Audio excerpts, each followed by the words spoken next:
అలసిన మీ శరీరానికి శక్తి, బలం, ఆరోగ్యం కావాలా? Second shilajit resin. మరి పెద్ద పెద్ద డైరెక్టర్ల సంగతి ఏంటి?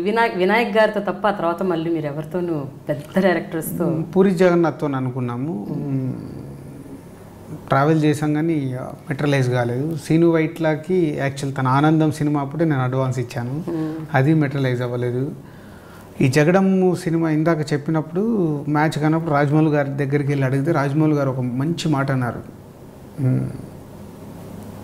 మీరు ఇంతమంది కొత్త డైరెక్టర్లకి లైఫ్ ఇస్తున్నారు, నేను మీకు సినిమా చేస్తే అదొక సినిమా అవుద్ది, మీరు సినిమా చేస్తే ఒక డైరెక్టర్ పుడతాడు అంటే. ఎందుకో రాజమౌళి గారు ఆ మాట అన్న తర్వాత నేను అక్కడ నిజంగా నాకు ఒక ఇన్స్పిరేషన్ వర్డ్ అది. నిజమే కదా, ఫెయిల్యూర్ డైరెక్టర్స్ ఉన్నారు, సో వాళ్ళు స్ట్రగుల్లో ఉంటారు, సో సక్సెస్ సినిమా చేయాలి, రైట్ ప్లాట్ఫామ్ కావాలని. అండ్ కొత్త డైరెక్టర్లు ఉంటారు, వీళ్ళతో నేను ఎక్కువ ట్రావెల్ అవ్వడం వల్ల వాళ్ళకు ఒక సినిమా వస్తుంది. నేను పెద్ద డైరెక్టర్తో వెళ్ళి సినిమా తీయడం వల్ల ఒక సినిమా అవుతుంది. ఓకే. సో మొన్న ఈ మధ్య త్రివిక్రమ్ గారు కన్ఫర్మ్ చేసుకున్న ఒక ప్రాజెక్ట్ చేయాలి. ఎందుకంటే త్రివిక్రమ్ గారితో నేను ప్రొడ్యూసర్ కాకముందు తను రైటర్గా ఉన్నప్పుడు మేము క్లోజ్, అప్పటి నుంచి మా ఇద్దరి మధ్యలో ఒక మంచి ఫ్రెండ్షిప్ ఉంది. ఓకే. సో మొన్నే అనుకున్నాం. మీరు ఫ్యామిలీ ఎంటర్టైనర్స్, లవ్ స్టోరీస్ ఎక్కువ తీస్తున్నారు, మరి వేరే జానర్స్ ఏం ట్రై చేయరా? Horror, thriller? అంటే అదేనండి, నా బ్లడ్లో లేని నేను ప్రయత్నం చేయడం వేస్ట్. అంతేనా? నా బ్లడ్లో లేదు అది. ఓకే. లేని అనవసరంగా ఏదో. రాజుగారు ఓన్లీ ప్రేమను పంచుతారు అంతే, విశాలమైన హృదయం. హోల్ ఫ్యామిలీ వెళ్ళి మా సినిమాని ఎంజాయ్ చేయాలి, పోతే ఎప్పటికప్పుడు ట్రెండ్ని బట్టి ఫాలో అవుతూ షిఫ్ట్ అవుతూ ఉండాలి. నాకు ఇప్పుడు సినిమా మారుతుంది కాబట్టి నేను షిఫ్ట్ కావాల్సిందే, సినిమాని ట్రావెల్ కావాలి. నా అభిరుచులతో ఆగిపోతే నాకు లైఫ్ ఉండదు, లేదు నేను వెనకబడిపోతాను. సో దాన్ని పట్టుకుంటూ నేను ముందుకెళ్ళాలి. ఈ మధ్య ఒక డీజే ఫంక్షన్లో అల్లు అరవింద్ గారు ఒక మాట అన్నారు, దిల్ రాజు గారు is the best producer. Allu Aravind గారి నోట ఆ మాట రావటం, అది I'm sure is one of the best compliments మీ లైఫ్లో. అది కాకుండా ఇన్నేళ్లుగా మీరు రిసీవ్ చేసుకున్న మోస్ట్ బెస్ట్ మెమరబుల్ కాంప్లిమెంట్ ఏమన్నా గుర్తుందండి మీకు? ఎవరైనా ఇచ్చింది? అంటే అరవింద్ గారు ఇప్పుడు ఆ ఫంక్షన్లో కాకుండా నాకు బాగా గుర్తుంది, ఇది కాదు, అరవింద్ గారే సూర్యకు, హీరో సూర్య వాళ్ళది ఒక ఆడియో ఫంక్షన్ ఉంటే దే కేమ్, దానికి ఆ ఫంక్షన్కి నేను వెళ్ళాను. అరవింద్ గారు, సూర్య గారితో నాకు పరిచయం లేదు, సూర్య గారిని ఇంట్రడ్యూస్ చేస్తూ తెలుగు ఫిలిం ఇండస్ట్రీలో ఈజ్ ద నంబర్ 1 ప్రొడ్యూసర్ అని ఆయన అలా చూశాడు. అంటే సూర్య నువ్వు షాక్ అవ్వద్దు, నేను చెప్పింది కరెక్టే, నేను పక్క నుండి చెప్తున్నాను అని అనుకుంటున్నావా, నేను కూడా ఇప్పుడు డబ్బులు పెట్టి కాంబినేషన్ ఏం సెట్ అవుద్ది, కథలు వినేసి ఇచ్చేస్తాను, ఈయన మట్టుకు 24 క్రాఫ్ట్స్లో వర్క్ చేస్తూ సినిమా తీస్తాడు, అందుకు అంటున్నాను. పోతే నేను ఎప్పుడు అదే అరవింద్ గారు ఇచ్చే compliment is a super compliment. చాలామంది రామానాయుడు గారితో పోల్చేది కాంప్లిమెంట్స్ అన్నీ మంచియే, నేను ఇందాక చెప్పాను కదా, ఇక్కడ ఏది పర్మనెంట్ కాదు, you all is a temporary. So temporary అని మనకు తెలిసినప్పుడు దానికి నేను ఎగ్జైట్ కావద్దు అనేది నా ఫిలాసఫీ. ఎక్సైట్ అవ్వకపోయినా కనీసం మనసుకి ఒక తృప్తితే వస్తుంది అంటే అదేనండి. ఇప్పుడు ఆ నిమిషం దాటితే నార్మల్. సో ఆ నిమిషం దాటడానికి దాటుతూనే ఉంటాను లైఫ్ అంతా, అది నేను ఫిక్స్. నాకు మీ లైఫ్ సీక్రెట్ ఒకటి తెలుసండి, అది కరెక్ట్ కదా చెప్పండి. మీరు అద్భుతంగా పాటలు పాడతారని విన్నాను. అభినందన అనే ఒక సినిమా పాటల కాంపిటీషన్లో మీరు పార్టిసిపేట్ చేసి, అవునా? మరి మీరు ఒక పాట పాడితే అభినందన పాటే పాడండి. అప్పుడు పిల్లాని, అప్పుడు నా age is 19 years Anu, Abhinandana is 1989. So 19 complete అయ్యి 20 years నాకు. సో అప్పుడు ఒక ఎంతుజాదం, సో దాంతో ఆ సినిమా నాకు చాలా పిచ్చి. ఓకే. అభినందన, మైనే ప్యార్ కియా, గీతాంజలి, కరెక్ట్ నేను టీనేజ్ నుంచి షిఫ్ట్ అవుతున్నప్పుడు వచ్చిన సినిమాలు. ఆ 3 సినిమాల ప్రభావం నా పైన చాలు, అందుకని అలాంటి సినిమాలు తీస్తున్నారు. మేబీ ఐ ఉండొచ్చు. My best film sir. Okay. ఒక విషయం తెలుసుకోవాలండి నాకు ఈ సందర్భంగా, బాహుబలి సినిమా రైట్స్ మీరు 24 కోట్లు పెట్టి తీసుకున్నారు. 22 crores. 2250. Okay, to be precise. Fine. కానీ సర్దార్ గబ్బర్ సింగ్ బ్రహ్మోత్సవం ఈ రెండు ఎందుకు తీసుకోలేదు? నాకు ఆ టైంలో అందరూ పోటీ పడ్డారు ఆ సినిమాలు కొనటానికి, మీరు మాత్రం అస్సలు ఏ మాత్రం దాని మీద ఇంట్రెస్ట్ కూడా చూపించలేదు. ఏంటి కారణం ఏంటి? కారణాలు అంటే ఏముండవు అంటే, ఇప్పుడు ఒక రెస్టారెంట్కి వెళ్తాం, ఒకరోజు ఒకటి తింటాం, ఇంకో రోజు ఇంకోటి తినాలనిపిస్తుంది. సో నాకు సినిమా కూడా అంతే. అంటే డబ్బు పెట్టి చేసే వ్యాపారం ఇది. నేను ఇంతకుముందు మీకు చెప్పినప్పుడు, ఒక డిస్ట్రిబ్యూటర్ డబ్బు పెట్టి సినిమా చేస్తున్నప్పుడు సినిమాలకి నా నష్టం వచ్చిందనుకో 90% ఇక్కడ ఎవరు పట్టించుకోరు. అంటే ఆ సినిమా కమిటీ వరకు మట్టుకు మేము అది చేస్తాం, ఇది చేస్తాం, అలా చేస్తాం, ఇలా చేస్తాం అని అందరూ మాట్లాడేవాళ్ళే. కానీ ఆ మాటల్ని ఎవరు నిలబెట్టుకోరు. నెక్స్ట్ మళ్ళీ 1 year తర్వాత, 1.5 years తర్వాత, 2 years పట్టచ్చు వాళ్ళు మళ్ళీ లైన్ అప్ అయ్యే సినిమా. 2 years వరకు చాలా మారిపోతుంది. సో మళ్ళీ ఆ రోజు ఆ సినిమాకి ఏ డిమాండ్ ఉంటే ఆ డిమాండ్కే వెళ్తుంది. సో ఇక నష్టపోయినోడు అక్కడ అలాగే ఉంటాడు. సో నేను కొన్నేమో రిలేషన్స్తో ట్రావెల్ అవుతాను.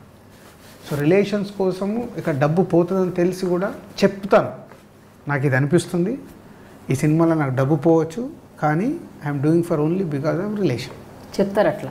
అట్లా ఏ సినిమాలు చేశారు? నేను అంటే పేర్లు చెప్పాను, ఓకే చెప్తాను. ఓకే. నాతో అంత క్లోజ్గా ఉన్న వాళ్ళకు తప్పకుండా చెప్తాను. కొన్ని సినిమాలు ఉంటాయి, కాంపిటేటివ్ వాళ్ళు కూడా వచ్చి కొనాలని ట్రై చేస్తారు. ఆ ప్రొడ్యూసర్కి నాకున్న రిలేషన్కి ఆ ప్రొడ్యూసర్ నాకే ఇవ్వాలని ఉంటుంది, కానీ వాళ్ళకి పెద్ద ఆఫర్లు వస్తుంటాయి. తగ్గించుకొని ఇవ్వాలంటే మళ్ళీ మనసు ఒప్పదు. ఓకే.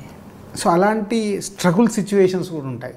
ఆ టైంలో నేను మీకు ఏ ఆఫర్ వచ్చిందో అది తీసుకొని నాకు ఇచ్చేయండి. అలా నాకు చిన్నబాబు గారితో ఆ సినిమాకి వచ్చింది. బాబు బంగారం, ప్రేమం, 3 సినిమాలు జరుగుతున్నాయి వరి. సో బాబు బంగారము, ప్రేమము వాళ్ళ కోసం నేను చేయాల్సిందే చేస్తున్నాను. ఆకేమో వస్తుందంటే ఒక స్టేజ్లో వద్దనుకున్నాను, మళ్ళీ నేనే వెళ్ళి వద్దులండి, సో 3 సినిమాలు కాంబినేషన్లో చేసేద్దామని చేసేసాం. సో ఆ రిలేషన్, సో ఇవి రెండింటిని బ్యాలెన్స్ చేసుకుంటూ నచ్చినట్టు నడవడం అనేది మాకు కత్తి మీద సాంగ్. అన్ని బ్యాలెన్స్ చేసుకుంటూ అన్ని రోల్స్ పోషిస్తూ వెళ్ళాలి. కానీ మరి ఆ సినిమా తాలూకు డైరెక్టర్లు, ప్రొడ్యూసర్లు నొచ్చుకోలేదా? వాళ్ళకి దృష్టి మీ మీద ఉంటుంది కదా, దిల్ రాజు గారు తీసుకుంటే దాని లెవెలే పెరుగుతుంది. సేమ్ టైం అంటే తీసుకుంటే బాగుంటుంది అన్నట్టు ఉంటుంది. అరే మన సినిమాకు వేరేల ద్వారా ఇంత డబ్బు వచ్చింది కదా, దిల్ రాజు అయితే ఇంత ఇవ్వడు కదా అనేది కూడా ఉంటుంది. సో అల్టిమేట్ ఏది రైట్ అవుతుంది అక్కడ? మనీ. దిల్ రాజు గారి కంటే ఒక 2 కోట్లు ఎక్కువ వస్తుందంటే 2 కోట్లు ఇంపార్టెంట్ కాదు, కానీ ఇంపార్టెంట్ అవుతుంది, కానీ దిల్ రాజు గారు సినిమా చేయడం ఇంపార్టెంట్ కాదు. వాళ్ళు కూడా బాగానే చేస్తారు వ్యాపారం, వాళ్ళు కూడా బాగానే సెట్ చేస్తారు. బట్ కొన్ని లాంగ్ రన్లో అర్థమవుతాయి, ఆ నిమిషంలో అర్థం కావు. లాంగ్ రన్లో మా వాల్యూ తెలుస్తుంది. సో ఎప్పుడైనా ఇలాంటి సినిమాలు తీసినప్పుడు మీ దగ్గరకు వచ్చి మీ అడ్వైజ్, మీ సజెషన్లు తీసుకుంటుంటారండి ఎవరైనా? ఈ సినిమా ఏంటి, ఆడుతుందా ఆడదా, మీ ఒపీనియన్ ఏంటి? మీరు కొన్నా కొనకపోయినా మీరు సినిమా అడుగుతారండి, అడుగుతారు, కానీ ఎవరు పాటించరు. అదే సినిమా మొత్తం అడుగుతారు. అడిగినప్పుడు మనం చెప్తే పాటించరు. పాటించకపోగా ఆ సినిమా కూడా చెప్పారంట దిల్ రాజు గారు, అది ఆడింది కదా, ఏదో ఒక సినిమాలో ఆడేసిన సినిమా ఉంటుంది, ఎక్కడో ఒకటి ఆ ఒక్క సినిమానే ఉంటుంది, ఆ సినిమా ఆడిందిగా, సో మనది ఆడుద్దనే హోప్స్తో సినిమా తీస్తారు. సో అందుకే చెప్పడానికి కూడా నేను ఆలోచిస్తాను. మరీ ఇక క్లోజ్గా ఉన్నోళ్ళు ఉంటే ఖచ్చితంగా మాట్లాడవచ్చు. అయితే కొంతమంది అప్కమింగ్ డైరెక్టర్స్, కొత్త డైరెక్టర్స్, వాళ్ళకి మాత్రం నిర్మోహమాటంగా చెప్తారంట కదా, మీరు చేతులు కాల్చుకోకండి, ఆ స్టోరీ చెయ్యొద్దు అని చెప్తారు. బట్ వాళ్ళు కూడా కొందరు వింటారు, దాన్ని పట్టుకొని మళ్ళీ ట్రై చేస్తూ ఉంటారు. రాజు గారికి సినిమా మీద ఎంత ప్యాషన్ ఉందో, ఎంత ఇష్టం ఉందో, ఎంత జడ్జిమెంట్ కేపబిలిటీస్ ఉన్నాయో, రాజుగారు అప్పుడప్పుడు చాలా కొన్ని కర్ణ కఠోరంగా కూడా ఉంటారని విన్నాను. అంటే కొన్ని డెసిషన్స్లో వెరీ ఫర్మ్, డైరెక్టర్ మాట కూడా వినరు. ఎట్టి పరిస్థితుల్లో ఈ సినిమా ఇది వెళ్ళాలంటే ఇది ఇలాగే వెళ్ళాలి, ఇందులో ఈ పాయింట్ ఉండకూడదు అంటే ఉండకూడదు, అంటే కొన్ని స్ట్రాంగ్ డెసిషన్స్ కంపల్సరీగా తీసుకుంటారంట. ఇది నిజమేనా? అంటే తీసుకోవాలండి. తీసుకోకుండా ఏమవుతుందంటే, నేను ఎప్పుడు ఎవరితోనైనా మా టీంతో ఎప్పుడు మాట్లాడేది, ప్రతి సినిమా దగ్గర అందరికి చెప్పేది ఒకటే చెప్తాను, మాకే కాదు ఇది ఎవరికన్నా, సినిమా సక్సెస్ అవుతూనే ఆ సినిమాలో యాక్ట్ చేసిన హీరోకి కానీ, ఆ సినిమాకు డైరెక్ట్ చేసిన డైరెక్టర్ కానీ, టెక్నీషియన్స్ కానీ, మాకు కానీ, మా డిస్ట్రిబ్యూటర్లకు కానీ, కింద సినిమా వేసే ఎగ్జిబిటర్లకు కానీ అందరికీ సక్సెసే కావాలి. మనం ఏమి ఒక రాంగ్ స్టెప్ వేసి ఒక ఫ్లాప్ సినిమాకి పంపించే పరిస్థితి ఉంటే ఎందుకు తీయాలి? సో సక్సెస్ఫుల్ సినిమా వెళ్తేనే ఇంతమందికి ఉపయోగం. సో ఆ సక్సెస్ఫుల్ సినిమా కోసమే ఎవరితో ఫైట్ చేసినా, ఎవరితో చెప్పినా, ఎక్కడ నా మాటలు అనిపించుకున్నా అదొకటే టార్గెట్ కోసం. బట్ ఎవరికి వాళ్ళకి కూడా అనిపిస్తుంది కదా ఆ సినిమా వాళ్ళ పాయింటే రైట్, రాజుగారు చెప్పింది రైట్ కాదు కరెక్ట్ అంటారు. అక్కడ ఏంది, అక్కడ కన్ఫ్యూజ్ ఉన్నప్పుడు ఒక స్టెప్ తీసుకోవాలి. ఎవరు తీసుకోవాలి? ఫైనల్గా ఎవరు తీసుకోవాలి? యాజ్ అ ప్రొడ్యూసర్గా నేను తీసుకోవాలి, ఎందుకంటే నా డబ్బు ఇన్వాల్వ్ అయింది. ఆ సినిమా ఆడితేనే నా డబ్బు వస్తుంది. ఇప్పుడు హీరో కానీ, డైరెక్టర్ కానీ, అందరిది కానీ అక్కడికి సినిమా రెడీ అయ్యే టైంకి వాళ్ళ రోల్ అయిపోయింది. ఇలాంటి స్టాండ్ తీసుకోవాల్సిన సిచ్యువేషన్లో మటుకు ప్రొడ్యూసర్ నేను కాల్ చెప్పాలి. ఓకే, లేకుంటే కష్టం. ఇలాంటి సందర్భాలు ఎప్పుడన్నా కాన్ఫ్లిక్ట్ వచ్చి సినిమా డ్రాప్ చేసిన సందర్భాలు ఉన్నాయండి ఏదన్నా సినిమా? జగడం. ఓకే. సుక్కుకు నాకు ఎంత క్లోజ్ రిలేషన్ అంటే అంత క్లోజ్. అంటే ఆల్మోస్ట్ దిల్, ఆర్య ఒక 4-5 years స్ట్రాంగ్ బాండ్ అయ్యాం. ఆర్య తర్వాత మా కాంబినేషన్ బన్నీ నేను సుక్కు చేయాల్సింది. అది తను చాలా కష్టపడ్డాడు, స్క్రిప్ట్ రెడీ చేశాడు. స్క్రిప్ట్ వినగానే భయం వేసింది, ఏదో తప్పుగా వెళ్తుంది. అయితే నేను ఇమీడియట్లీ డెసిషన్ చెప్పకుండా బన్నీ విన్నాడు. బన్నీ కూడా సేమ్ ఫీల్ అయ్యాడు. సో మేమిద్దరం సుక్కుకు చెప్పాలి, ఎందుకంటే మా ముగ్గురు మధ్యలో ఒక బాండేజ్ ఉంది. అని సుక్కు గురించి మాకు తెలుసు, ఏదైనా ఫిక్స్ అయితే తను బయటికి తీసుకురావడం కష్టం.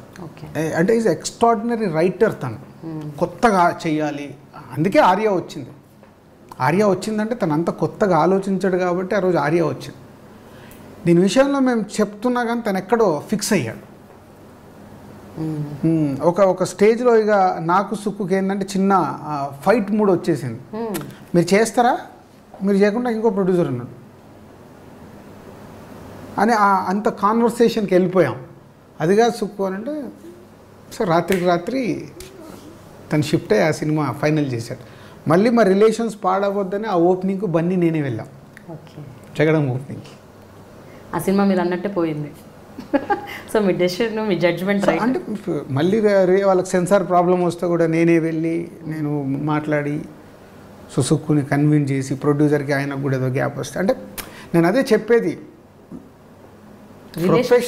ప్రొఫెషనల్ డిసిషన్స్ ఇస్ డిఫరెంట్, వ్యక్తిగతమైన రిలేషన్ ఇస్ డిఫరెంట్. నేను సాధ్యమంత మటుకు ఆ రిలేషన్లు పాడు కాకుండా ట్రావెల్ కావాలని ట్రై చేస్తాను. బట్ అది 100% మన సైడ్ నుంచి ఉంటేనే కాదు కదా, వాళ్ళకు కూడా ఎక్కడో ఉంటేనే అది జరుగుద్ది.